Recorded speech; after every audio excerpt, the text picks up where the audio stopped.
Hello, everybody. Suzanne Kellner-Zinck with Dawn Visions Hypnosis. Today, I want to talk about something that many people will not. Going behind the scenes as to why it is that there are so few therapists out there, state licensed, who seem to be able to do their jobs. And I know this because, well, I've been on both sides of the street, so to say. I was actually really lucky that I had a really great psychologist when I needed help back in shall we say, late 1980s, early 1990s. And it took 4 psychiatrists before I found one who was capable of being humane, realistic, and really respected the work that I was doing in mental health once I got myself chemically stabilized, with the help of her. In any case, I want to let you all know there's a few things that are going on here that you need to totally understand. And it's not just me saying this, it's really a matter of the fact that I see what other people are saying about where they're coming from, meaning therapist. And I've certainly have heard many people's complaints on Quora, where I've answered, I don't know, close to 4,000 questions since 2017 when I first went on that forum as a expert in the field of hypnotism, neurolinguistic programming, psychology, psychiatry, and, shall I say, the ridiculous concept of psychopharmacology. In any case, this is the reality, folks. First, I'm going to tell you that many years ago, I used to be on LinkedIn in their groups in mental health. And at that time, we used to share best practices. And there's a really wonderful guy in there who is a social worker. And he had a few different things to say. First thing he said was that the privacy laws really weren't there to help the clients so much as to protect the practitioners. And that's a fact, because no one knows what's going on in those rooms except for the people in those rooms. So you can put up all of the rules and regulations regarding best practices and what can and cannot be done or said in a therapeutic room, but who the hell knows unless there's cameras running? And of course, that's against confidentiality as well. So that's point number 1. Point number 2, there's a semi-retired psychologist on Quora who many years ago was answering this very question that someone had asked as to why there are so few therapists who are competent to do their jobs. Why is it so hard to find a therapist? Questions like this happen all the time on Quora. And his response was enlightening because I had never gone to get a license to practice mental health because I don't believe in licensure for mental health. I don't believe in the whole system. And I learned that by going through it, both as a patient and as a person who started working in the field. What he said was the following: quality control. The students are supposed to go through therapy and be supervised. And after they get out into their own practices, they're supposed to continuously be supervised. It does not happen in enough cases. Therefore, when you're trying to learn how to do a practice of any kind and you don't have the right kind of supervision and or mentorship, how in the hell do you know what to do? You don't. And that's why these people are lost. And today, as I was going through threads, there was a thread on someone who wrote about feeling sad, angry, depressed. A therapist, people. There is no therapist, or anyone for that matter, who can work confidently and competently when they feel like shit. Because when you're feeling angry, you take it out on people other than the person who perhaps you have the anger toward. It's called projection. The second thing that happens is that you're not able to concentrate on the patient's, shall we say, what they're saying, what's going on in the room, because they're so stuck in their own crap. And third of all, there's a real problem with integrity here, because if you cannot take care of your own problems or will not invest to take care of your own problems, why in the hell do you believe it's your right to take care of anyone else's problems? It's not. It's out of integrity. It's incompetence at its worst. And I suggest to any of you folks who have licenses or not, who are trying to do any kind of emotional therapy or even physical therapy, meaning in the physical world of health, and you're not feeling good about your own life and what you're doing, you better get help for yourself before you decide that you're in a place to help anybody else. Because we know from a lot of the research that's been done over the years, many decades now, that really the number one indicator of how a person's going to get better is to have really great rapport with the person who's treating them. How does that happen?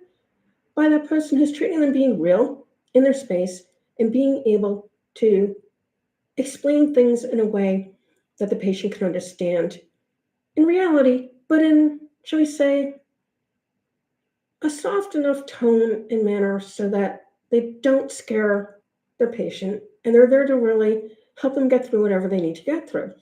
And really, that's the essence of any kind of therapeutic relationship. I would never want to spend time with a therapist who's going to sit there and either ignore me, be stuck in their own brain, and pretend to be present. And as one of my clients said to me when she was working with a therapist before she employed me, she had no idea what this person was writing. Maybe she thought drawings or doodling. Because she sure as hell had no idea what the hell was going on in that room from one session to the next. And it finally got to be a little bit too much for her, which is why she left that therapist. Now, I'm not saying all therapists suck. What I am saying is that they're real people with real problems that they need to handle. And until unless they do, they don't have any right trying to work with anybody else. Not at all. In fact, I have a rule of thumb when I teach people, train people on how to do hypnosis and neurolinguistic programming, and that is they need to be healed by me first. And I don't give a damn how many years they were in therapy. I don't care what they think that they've healed. I don't care. Because the bottom line is this: until your subconscious mind is no longer protecting you from the crap that happened earlier in your life, or even more recently if you're in a bad relationship, there's no way that you're going to be able to do any kind of work with a person that would allow you to make the remuneration that you're paid. And I don't care how poorly it is that you're paid. Because more often than not, what happens when people who have problems are trying to work with people with problems, they cause way more problems for their patients and clients. And I know this because I hear it from my clients over and over and over and over again. And this is the reason why. So if you're looking for someone to help you, you want to know that they're cleared of their crap and they're constantly working on clearing their stuff. I got myself cleared up before I ever had the idea or notion that I should be working with anybody else. It was actually a matter of trying to figure out my right work, because finding the right work was 23 years in its making, to tell you the honest truth. But it was really when I was in my 30s, 33, when I first began working in conventional mental health.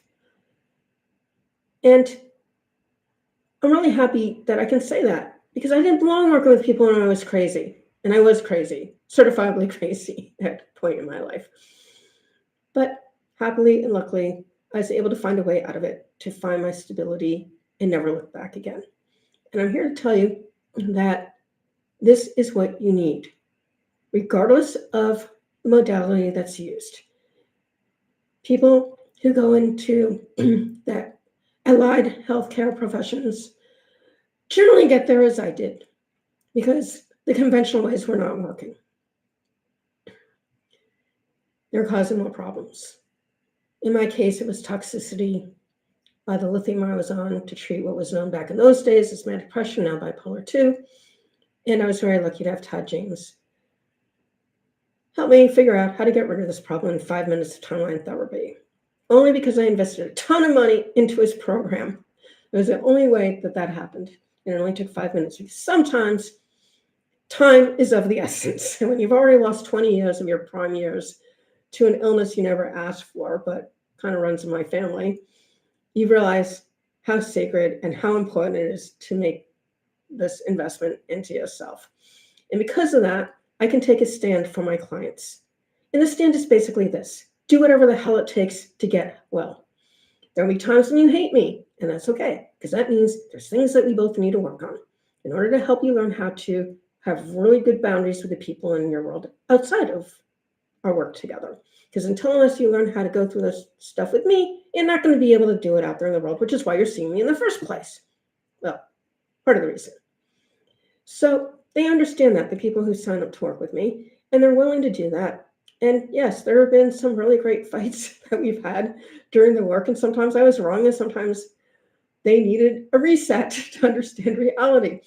But in any case, the relationships got a lot stronger, and I'm happy to say that I always invite my clients to stay in contact with me. I want to know how they're doing, and I want to be there to help them should they have something trigger them that needs to be cleared. And more often than not, if it goes back to something that they already paid me really good money to help them clear, I'll do it for free. Because I believe in being there for my clients. But more often than not, I hear wonderful, wonderful stories. I have updates that go back 20 years or more with some of my clients now on the testimonials on my website to show that this work actually works forever, which is something that your regular therapist is not allowed to say. And I believe very few of them, if any, can ever say that about the work they do with their clients. It just doesn't happen because I don't understand how to work in the subconscious mind. They're not taught how to do that. And sadly, my first course in my doctorate in psychology had this book. And in the book, fourth chapter, was a history of hypnotism. Do you think it was assigned? No, it wasn't assigned. And then you wonder why these people have no idea what the hell hypnotism is and why they're fearful of it. Because they don't understand the history. It goes back thousands of years. And certainly the more modern hypnosis is thought to go back to like the 1700s, which is when we first learned how to help people with what they called neurosis at the time, usually women, because it was a male-run world back then. And yet they don't work that way because the Flexner report, which I believe was put out in 1908, was based on selling medication, which could be patented, in endless sessions to keep the medical industrial complex happily going on. I have an opposite philosophy. My philosophy of healing is very simple. My clients have been in pain long enough. They deserve to be out of it as quickly and as efficiently as they are able to make it happen. And I'm here to help them make that happen. Sometimes it's a few longer sessions. Sometimes it takes longer, depending on the depth and the breadth of the problem, the age of the problem, and really what their objectives are after we clear the negativity out of their life. Because some people have some really great ideas of things that they want to do with their lives, and it takes a little bit longer to get there. But in any case, my clients heal, and I'm really proud of that. And I have proof of it because they have said it in their own words, which means a hell of a lot more than anything that I can say about the work that I do, because they're the ones who did the healing. I can only facilitate it. And that's true of anybody who works in mental health or any kind of health, quite frankly. We have our tools, our techniques, our knowledge. We apply it to the situation that's in front of us with our client or patient and do what we can do to heal them. And in order to do that, we need to be in a healthy place and space ourselves. And if we're not there, it is our job to clear that shit out before deciding that we're able to help anybody else in their life. I sincerely hope that you got something meaningful from this video, because my intention here is just to be real and honest with the facts of why so much mental health has nothing to do with mental health. It has to do with a mental illness industry more than anything else, and some of the reasons behind why that occurs the way that it occurs. I will have a description below for my holiday VIP day. Is 6 hours working with me. Trust me, you can get rid of a lot of crap in 6 hours, especially because of the continuity of the care. And if you are a mental health provider, this is your opportunity to get the shit cleared out in one session, and more than 50% of cases, I'll put it that way, if you're willing to apply yourself. It is a really important holiday gift that you can give yourself, your family, and your patients and clients. With that, I thank you for spending your time with me. Till next time. Bye-bye.